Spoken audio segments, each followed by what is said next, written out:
These are times when rappers snitch on themselves. YNW Melly, whose real name is Jamel Maurice Demons, is a rapper and singer from Gifford, Florida, known for his deep, emotional vocals and hit songs like Murder on My Mind and Mixed Personalities featuring Kanye West.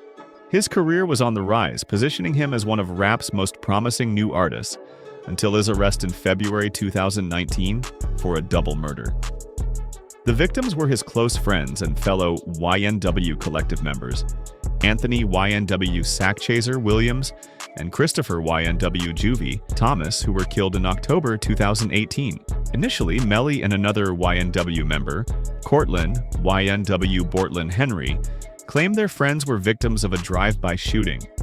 However, authorities allege they have strong evidence that Melly and Bortland staged the scene to cover up a premeditated murder. Melly has pleaded not guilty, and his trial has been repeatedly delayed. Following his arrest, fans began analyzing his lyrics for clues about whether he was capable of such a crime. Many pointed to Murder on My Mind, which was written in 2016 and released in 2017, noting eerie similarities between the song's storyline and the real-life events. While the song could not be a direct confession, as it predates the crime, its lyrics describe shooting a close friend and watching him die. Details that some believe reflect Melly's mindset or possible past actions, which one particular verse stands out. According to police, the murders of Juvie and Sackchaser were intentional, not accidental, and they were allegedly shot from the backseat. While Melly insists he wrote the song while locked up for unrelated gun and drug charges, the graphic details and emotional depth of the lyrics have led many to suspect he may have been involved in a similar crime before. Another piece of evidence that fueled speculation was a handshake he performed in the Murder on My Mind music video.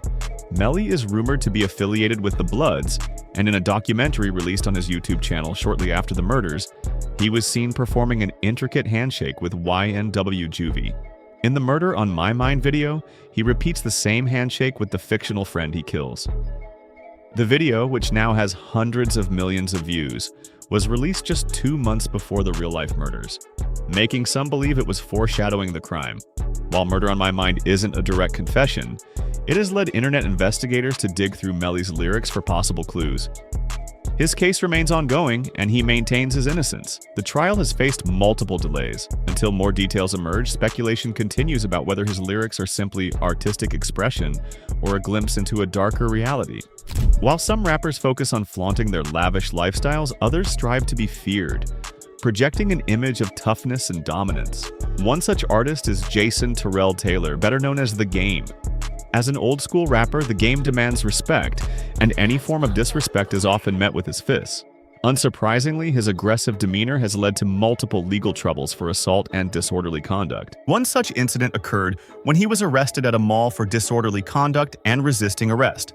Security officers reported that he was wearing a full-face Halloween mask, filming shoppers, cursing loudly, and refusing to leave when asked. His refusal to comply resulted in his arrest. On another occasion, he was arrested for allegedly threatening someone with a gun during a basketball game in South Los Angeles. In 2017, The Game pleaded no contest to assaulting an off-duty police officer, a case stemming from an altercation during a basketball game 2 years earlier. Reports indicate that while playing on opposing teams, The Game deliberately fouled the officer before punching him, leading to his ejection. He then escalated the situation by threatening to kill the officer. His anger issues continued to surface when he was served legal papers outside his home regarding the assault. Upon noticing someone filming him, he ran up to the individual, issued threats, and even confiscated the camera. As part of his sentencing, he was required to attend 26 anger management counseling sessions. His temper had previously landed him in hot water in 2012 when he assaulted fellow rapper 40 Glock in an incident that went viral. The footage showed 40 Glock fleeing into a bush while The Game continued the assault. The fight lasted long enough for The Game to unlock his phone, open the camera app, switch to video mode, and record himself attacking his opponent, all while keeping one hand free for the beatdown. In a classic case of self-snitching, The Game later posted the video online, inadvertently providing evidence of the crime. Realizing his mistake too late, The Game was sued for $4.54 million for assault and battery. The lawsuit included $500,000 for pain and suffering, $750,000 for lost earnings, $2 million in punitive damages, $500,000 for emotional distress, and $25,000 for medical expenses.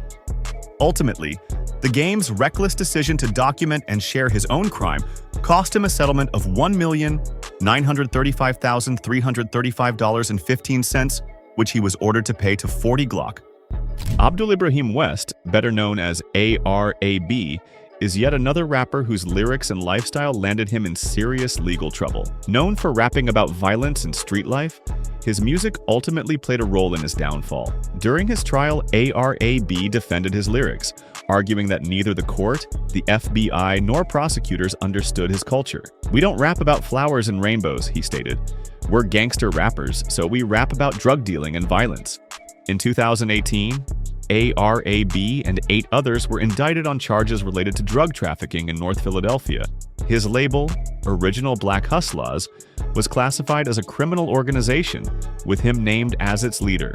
What he didn't realize was that law enforcement had been monitoring him closely, watching his interviews, listening to his music, and tracking his movements, just waiting for an opportunity to take him down. ARAB openly admitted to criminal activities in interviews and his music. In a conversation with DJ Vlad, he talked about shooting at people, selling crack, and committing robberies. Prosecutors argued that his lyrics weren't just artistic expression, but confessions of real crimes.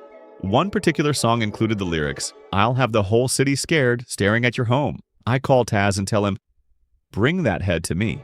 These lyrics were found on his phone, written just 4 days after the murder of Robert Johnson, a suspected drug rival. Notably, Dante Taz Stewart, a member of ARAB's crew and the person potentially referenced in the song, later pleaded guilty to Johnson's murder. Determined to convict him, prosecutors insisted this wasn't an attack on gangster rap, but rather an examination of ARAB's direct involvement in criminal activity. One prosecutor even stated, "Mr. West made it clear, not just in his lyrics but on social media, that people should fear him and his willingness to resort to violence." Despite his claims that Original Black Hustlers was a legitimate record label and not a drug trafficking ring, he was found guilty of multiple counts, including conspiracy and the distribution of crack cocaine, heroin, and methamphetamine. He was sentenced to 45 years in prison. Though he vowed to appeal, his own words and actions had already given law enforcement all they needed to lock him away. The next rapper must have thought he was living out a real-life version of Grand Theft Auto, and given his age, it's not hard to see why. Tavar Trayvon McIntyre, better known as Tay-K, was only 16 years old when he found himself in serious legal trouble.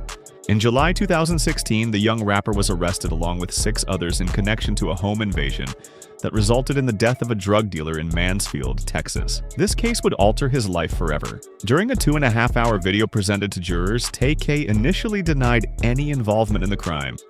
However, he later admitted that while he went to the Mansfield house, he initially did not enter. Eventually, he confessed to going inside, searching for drugs under a couch, and leaving when he found nothing.